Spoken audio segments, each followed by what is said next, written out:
Hello, my name is Mackenzie Renshaw, and the question that I chose to focus on was who am I and what motivates me? And the first question that I kind of came up with and I decided to ponder on my own was how can I better understand who I am in order to help others understand who they are? And I know when you first look at that question, it kind of looks confusing, and I actually asked this question to a few of my family members who are teachers and educators, and they kind of had to stop for a little bit and think about the answer to this question.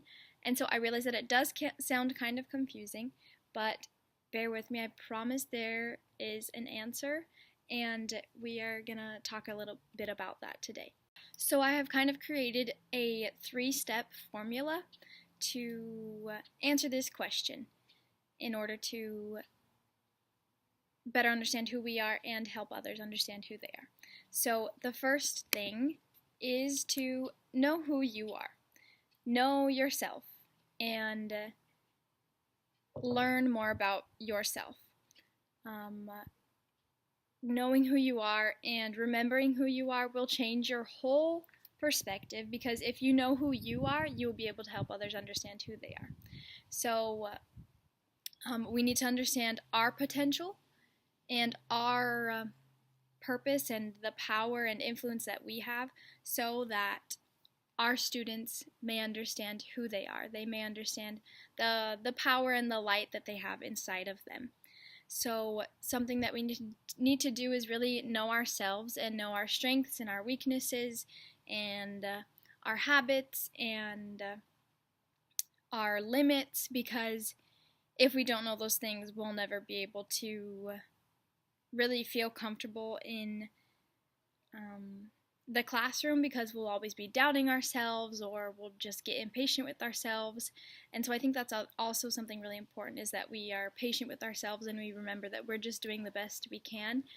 But another really important thing is that we are confident, because if our students see that we're shy or we're kind of doubting ourselves, or if we aren't really comfortable in our own skin, if we aren't comfortable with ourselves in front of the class, they're going to notice that, and they might doubt our abilities. And so I think we need to really trust in our abilities. We need to trust that we know what we're doing. We may not know what we're doing 100% of the time, but we're doing the best we can, and we know that we are capable, and we know that we have power to help people.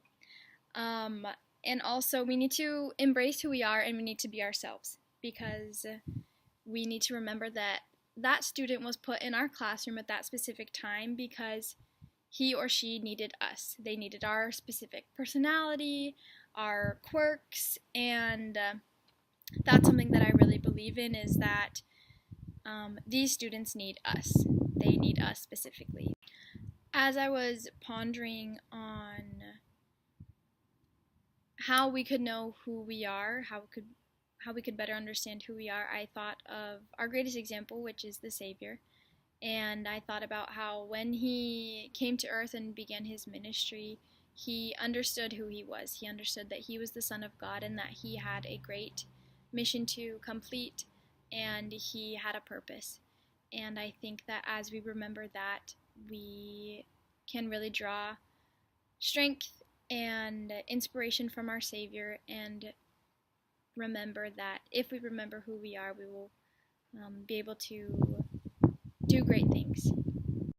Okay, and the second step, I guess you could say, is to remember your purpose. Remember that there is power in your purpose. Remember the why behind the things you do. Think of why you're in that classroom. Are you there to get paid, or are you there to change lives? Remember that you can make a difference, that you do have that light and that power inside of you to help others discover their own light, to help others discover their own talents and abilities and passions and dreams and all of those good things. And so just think about how amazing that is, that is why we're in that classroom. And so if that's not what you are motivated by, if you are motivated by money or by popularity or by competition, those probably aren't the right motivations.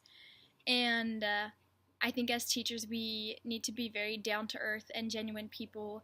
And we need to be in that classroom because we honestly love teaching and we love those that we teach. And we need to remember that we need to understand our potential in order to help others understand their own potential. Because we can't bring anybody to a place where we are not, if that makes any sense. But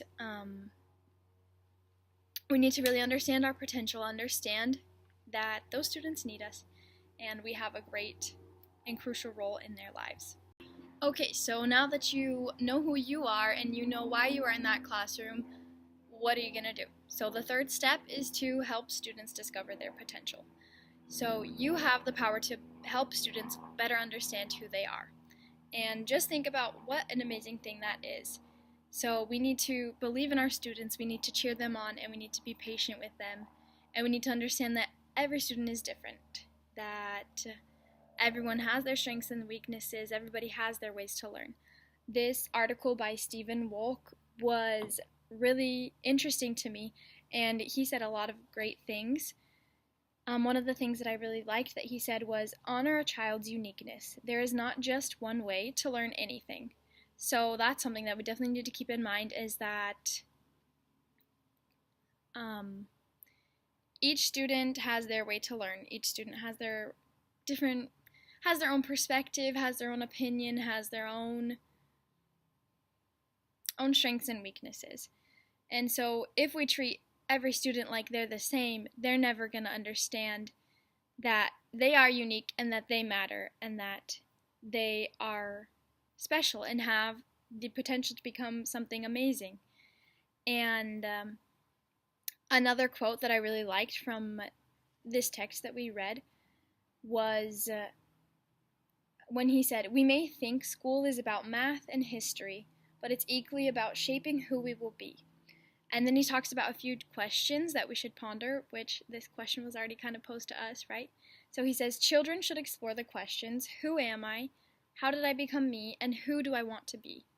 And so this kind of all goes back to the main question of who am I and what motivates me.